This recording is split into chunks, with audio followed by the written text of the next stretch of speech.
مراقبے کی برکت۔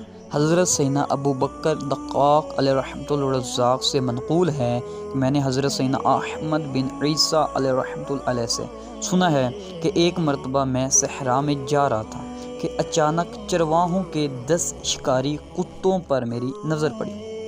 مجھے دیکھ کر وہ میری طرف لپکے، میری جانب آئے، میری طرف لپکے۔ جب قریب آئے تو میں نے مراقبہ شروع کر دیا۔ مراقبے کا کیا مطلب ہے؟ مراقبے کا مطلب یہ ہے کہ دل میں خوف خدا کا تصور جما لینا، دل میں اللہ عز و جل کا خوف جما لینا۔ اچانک ان کے درمیان سے ایک سفید رنگ کا کتا نکلا۔ جب میں نے مراقبہ شروع کیا، اچانک ان کے درمیان سے ایک سفید رنگ کا کتا نکلا اور ان کتوں پر حملہ کر دیا اس نے، اور مسلسل میرا دفاع کرتا رہا، مسلسل مجھے ان سے محفوظ کرتا رہا، بچاتا رہا۔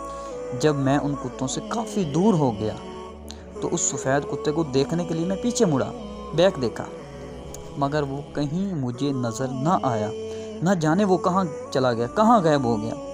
میں کتوں سے اس لیے محفوظ رہا کیونکہ میرے ایک استاد محترم مجھے خوف سے متعلق سکھایا کرتے تھے کہ ایک دن انہوں نے مجھ سے کہا، آج میں تمہیں ایک ایسے خوف کے بارے میں نہ بتاؤں جس سے تمام امور خیر تمہارے لیے جمع ہو جائیں گے۔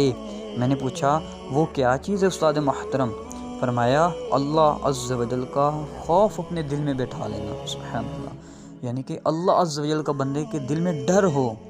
اگر بندہ کوئی گناہ بھی کرنے لگے تو بھی اللہ عز و جل کا ڈر ہو، اور اگر کہیں بندہ کوئی پریشان حال ہو تب بھی اللہ عز و جل کو بندہ یاد کرے، کہیں پریشانی کہیں مصیبت میں ہو تو اللہ عز و جل کو بندہ یاد کرے، تو اللہ انشاءاللہ اس پریشانی اس مصیبت بندے کو محفوظ فرما لے گا۔ اللہ عز و جل کو ان پر رحمت ہو اور ان کے صدقے ہماری بے حساب مغفرت ہو، آمین بجاہ النبی الامین صلی اللہ تعالی علیہ وآلہ وسلم۔ صلو علی الحبیب صلی اللہ علیہ محمد صلی اللہ علیہ وسلم۔